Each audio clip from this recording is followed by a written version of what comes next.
Hi friends, இந்த பசுமாடும் நானும் நல்ல ஃப்ரெண்ட் ஆகிட்டேங்க. அதாவது எனக்கு பொதுவாகவே பசுமாடுனா கொஞ்சம் பயம். சின்ன வயசுலேயே எங்கள் வீட்டில் ஒரு பசு இருந்தது. அது கிட்ட போனாலே முட்டுங்க. அதனால் நான் பசுமாடு பக்கமே போகவே மாட்டேன்.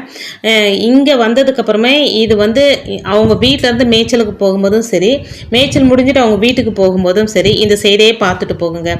வான்னு கூப்பிட்டா போதுங்க, எங்கே இருந்தாலும் வந்துடும். இதுக்கு முன்னாடி கால் கொஞ்சம் அடிபட்டு இருந்தது, இப்போ கொஞ்சம் பரவாயில்லைங்க.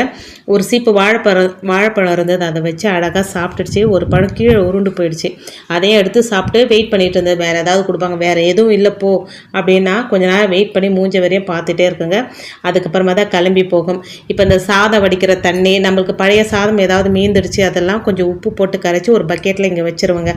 அழகாக போகும்போது சாப்பிட்டு போவோம், வரும்போது பார்த்துக்கிட்டே போவோம். நம்மளை கூப்பிடுவாங்களா அப்படின்னு பார்க்குங்க. சம்டைம்ஸ் அந்த கேட் போட்டிருக்கோம் பார்த்தீங்களா, அந்த கேட்டுக்குள்ளாண்டே நின்று உள்ளே அந்த வாயை விட்டு பார்க்குங்க.